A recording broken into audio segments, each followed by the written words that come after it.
As soon as you hear they're on their way, let me know.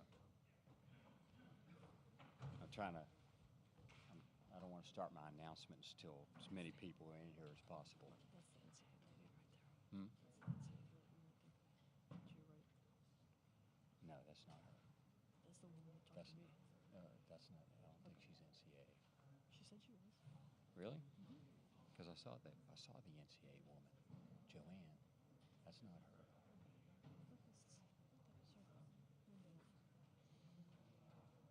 No, it's not. That's not her. She may be NCAA, but that's not the one I'm thinking of. She had a seat at the scorer's table. Joanne did. Okay.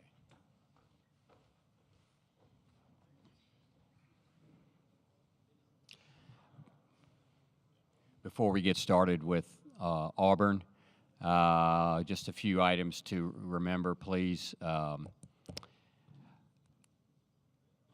After Coach Pearl's opening statement, we'd like to direct the next few questions to the student athletes as much as possible before we come back to Coach Pearl. If Coach Pearl is getting all the questions, I'm going to let the student athletes go. As a courtesy to your fellow media members, please silence your cell phones. Please provide your name and media affiliation each time you ask a question. You may not record this press conference on your cell phone or with a camera. No video recording of this press conference allowed, nor is flash photography. And Auburn's locker room will be open for 30 minutes. Once they're on their way, I'll let you know. And the folks that are up here on the dais will go back there for the remainder of their open locker room period, if you need anything further from them.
On the way.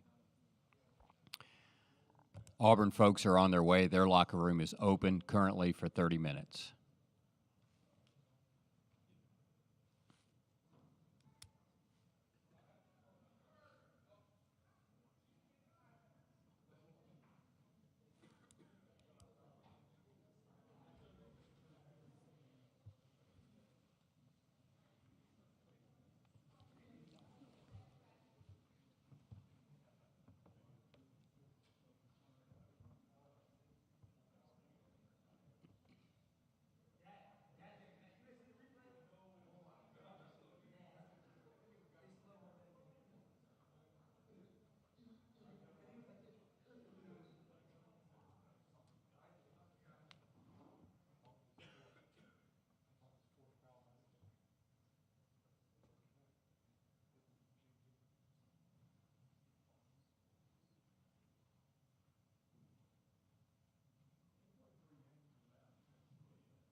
And I played bad again, bro. Damn, I played bad. I had 21. Okay, let's get started with Auburn. Coach Pearl, if you could just give us a couple of quick thoughts, and then we'll go to some questions. Yep.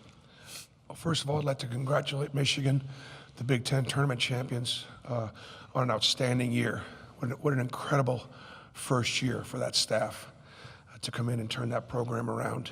And they were playing really well coming into this tournament, having won the Big Ten tournament. So, obviously we went on a 34-8 run in the second half, and it's just the kids' will to win. They just locked down defensively. I thought Dylan Cardwell did an incredible job on Golden.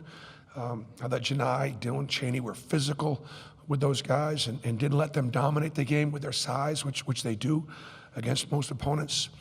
And then I got a couple guards got really hot, that really got heated up. Denver got heated up, and Todd got heated up, and we went to them, and they delivered. So, great one for Auburn, and 4 teams from the SEC in the Elite Eight. That's pretty good. Okay, let's go to some questions. First for the student athletes, please. So let's go to far left in the second row. Yeah, Myron Metcalf, ESPN for Janai and Denver. What has Tahad just meant to this team and the success that you all have had thus far? Oh, which one? I'm sorry. Which one go? For Janai. Okay, go ahead. It's very important. He has a very important role on his team. He does whatever it takes to win. We need a spark. He gives the spark.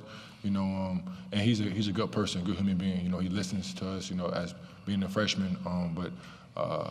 There's not too many freshmen who can take over a game like he can. And you saw in today's game, he had a spurt where he just took over the game. Man, he's just a special player, man. Just not too many freshmen just built like him. Like I said, like some people just got it. You know what I'm saying? To how I got it. Very special player, man. On the aisle on the left, third row. Jamal Rowland Jr., 680 The Fan. Tahad, to be a freshman in this position, big shot after big shot, a monster block in the first half. Can you just speak on your performance tonight? Started off a little slow, not how I wanted to start.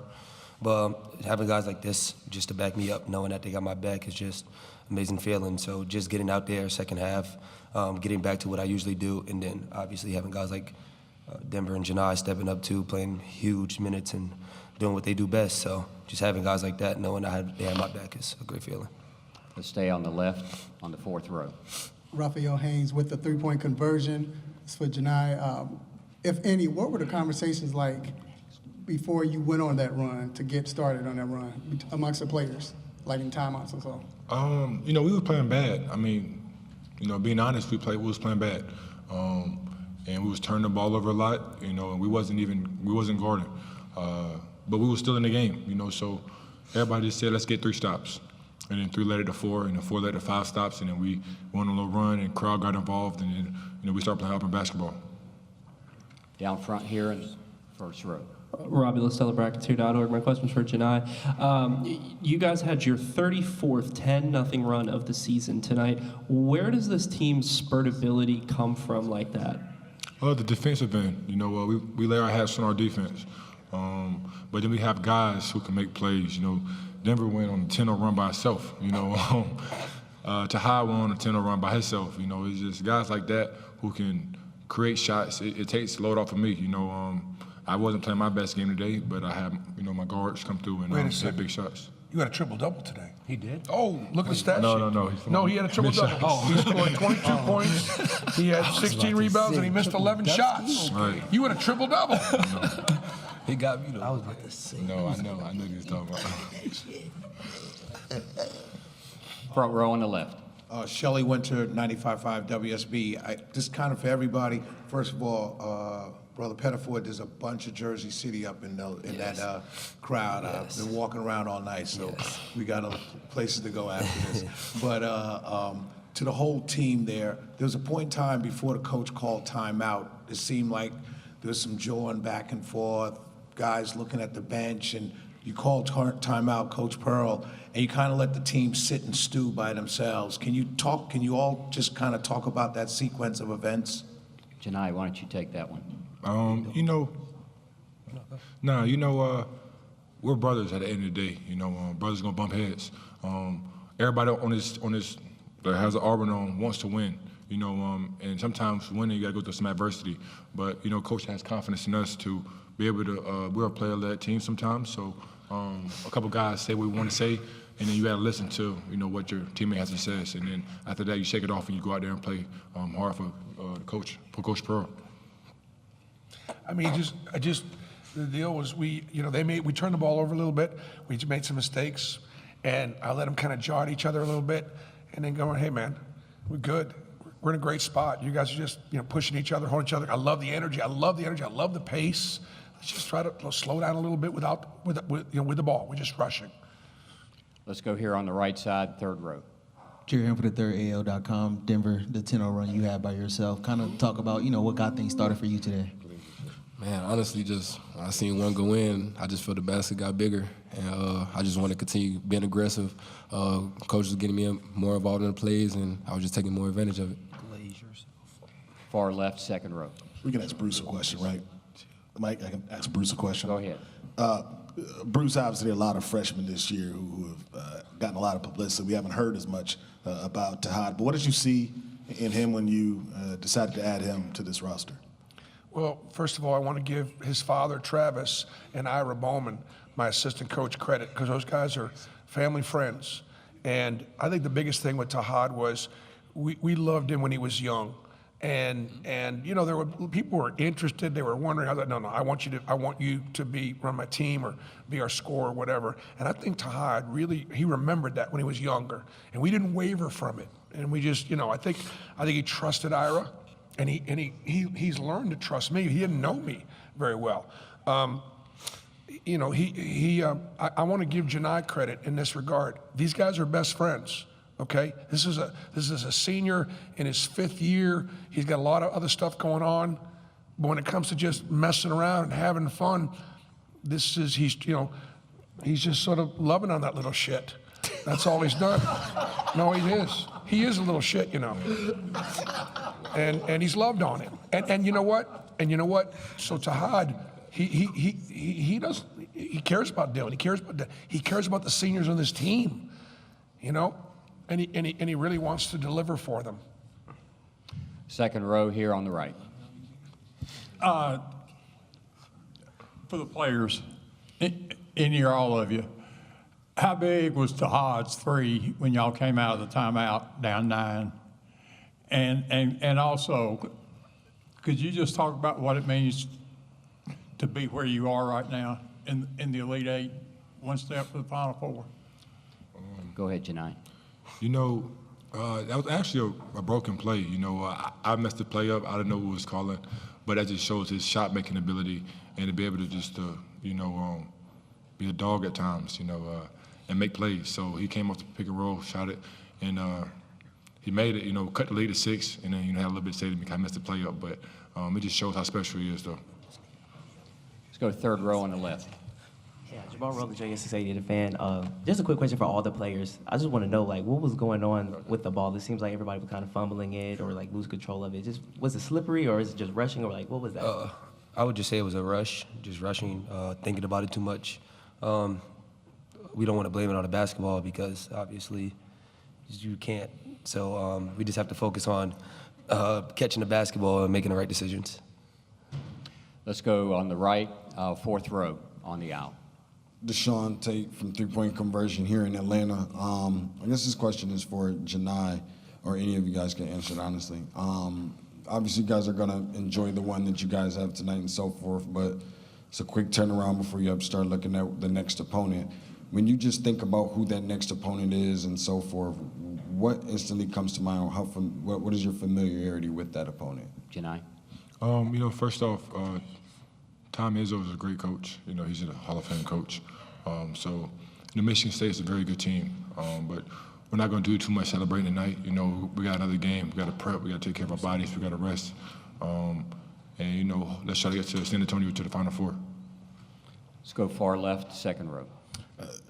Janai, I believe Danny Wolf scored his last bucket at the 13:06 mark. Between you and Cardwell and Chaney, what were you all able to do to adjust on him to sort of deny his touches and frustrate him down the stretch? Well, coming into this game, we worry about matches. We care about matchups. We took this game personal. That's a great front line, but we wanted to challenge ourselves and see, to make it tough on him for him and Vlad Golden. So I credit my whole front line and even our guards for, extending the ball pressure, not making it easy, not letting them get in good spots. Got time for two more. Let's go here and then back. Robbie Listella, Bracketeer.org. My question's for Bruce. As I saw you walking off the court, you were embracing the fans and saying one more. What does it kind of mean to have that fan base embrace you the way they did? It was loud in there tonight. Yep, I would say that our guys really appreciated the fans. Obviously, it helped elevate their play. But it all stems back to the grind, in the sense that this team, to this point, has only lost one game at Texas A&M to a team that wasn't in the Sweet 16. That means they respected their opponents. They didn't fear any of them, and they got ready to play every single night. I mean, we just really didn't get upset very often, giving us the #1 overall, which then put us in Atlanta, which, the overall #1 seed should have some, should be able to play close enough to home for your fans to see it. So, so they got rewarded. Last question, back row. Jonathan Hoppy with WBRC in Birmingham. Coach Pearl, the shots just weren't really falling consistently until about maybe the 15-minute mark of that second half. As a coach and a staff, did you feel like, hey, it's coming, it's coming? What's kind of your thought process through that and trying to coach these guys up? Tell you what, if Michigan can turn us over 15 times, Michigan State can turn us over 25 times, okay? And so that's a concern, and these guys know it. And so we slopped through our offense. Give Michigan credit. They extended, they bothered us, and Michigan State's going to be even better at it. That's one of the best defensive teams in the country, and they're going to be very, very physical with us. And we've got to do. We have some talented players that made some big plays offensively. We have to execute better and work harder and be more physical offensively and take better care of the ball, to be able to win the next game. That's all the time we have. Thank you, guys. I'm staying, right? No. This is it. Go ahead, Pat. One more. Time is up.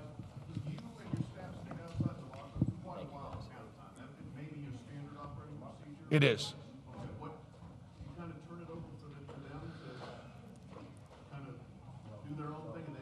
Yeah, it's really standard operating procedure. I want them to talk to each other. I want them to, get after each other. I want them to encourage each other. I don't want to start coaching them as soon as they walk in the locker room. I want to just let those guys, because let me tell you something. Coaches can help teams win games. Players win championships. I know you hear that all the time. It's really true. When those guys talk about getting stops or taking better care of the basketball or quit rushing offensively, it means a lot more than when I say it. And so I let those guys, and that's sort of standard operating procedure. Plus we had it's a 20-minute halftime. So we had 5 extra minutes, but that's been the way it's been all year long. Yep. Thanks, Coach. Okay, thanks.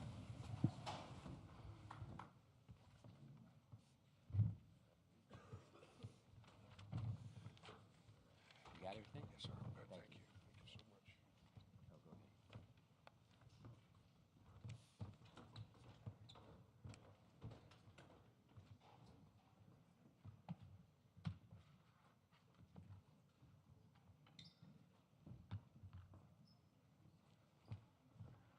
Hang on a minute, guys. We need to put the place cards in place.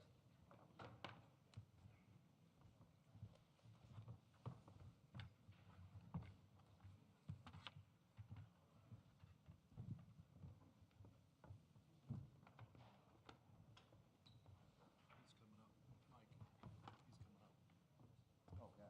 Sorry. Here you go. Good? Okay. All right, thank you. Sorry about that. Sure, no problem.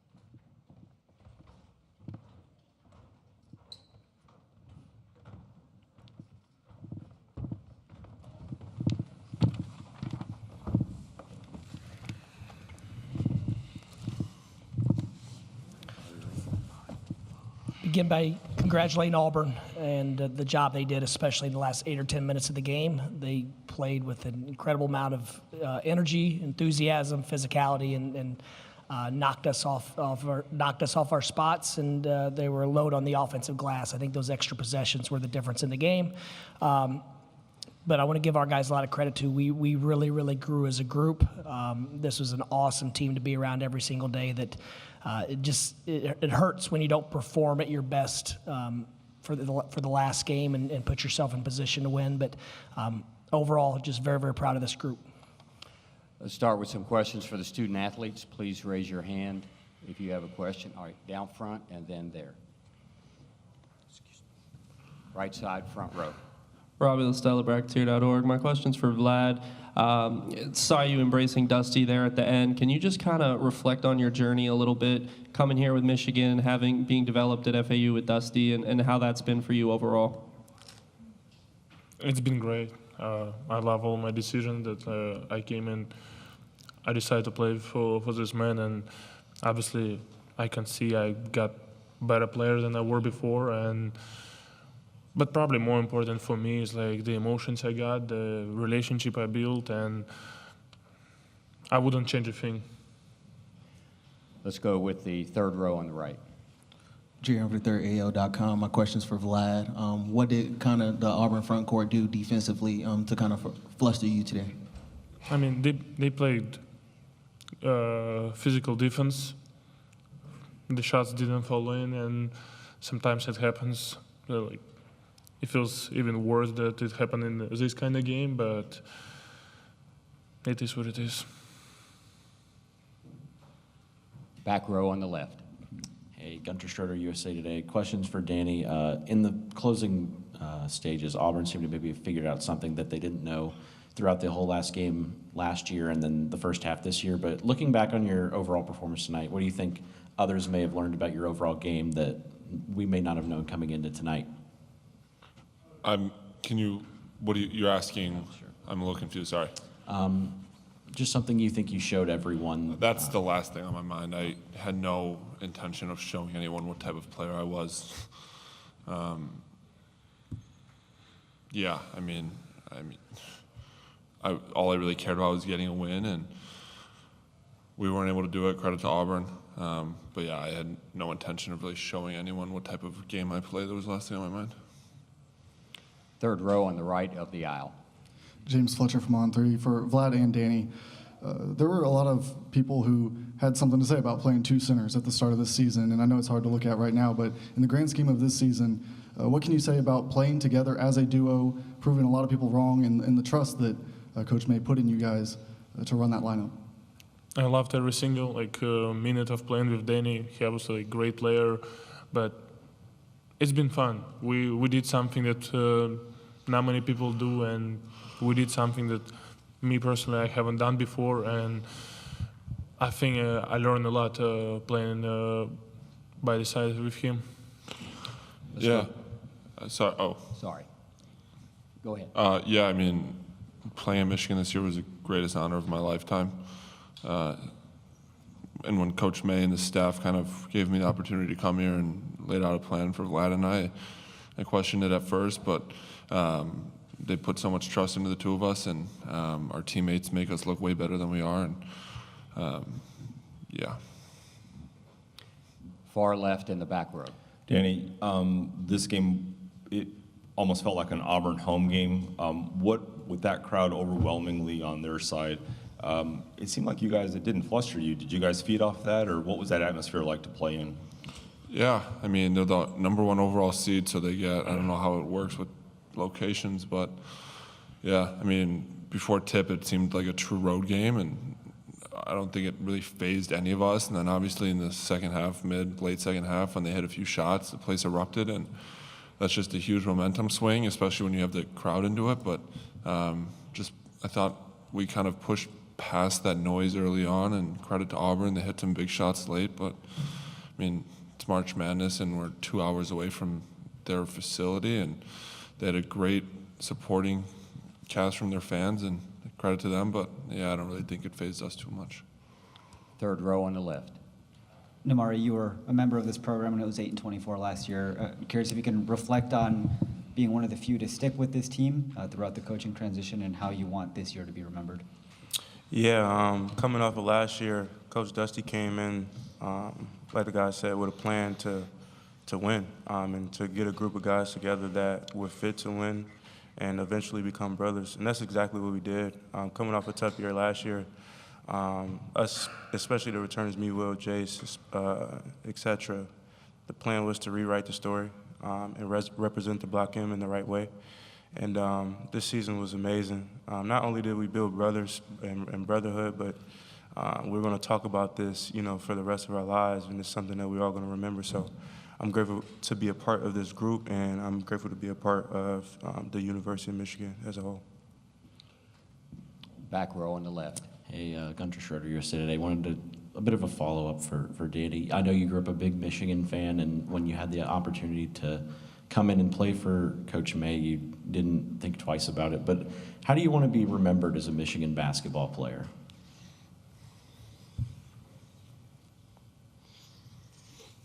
Yeah, I mean, first of all, when I left Yale, I didn't know what my basketball future held, and I knew I wanted to be at this level. And obviously, in the back of my mind, I'd grown up a big Michigan fan, and I sported a ton of Michigan clothes. And after their Final Fours, all I wanted for my birthday was signed basketballs. And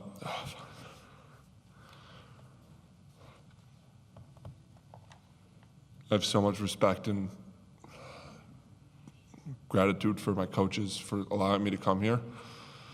It was arguably the greatest year of my life, and I made so many amazing relationships.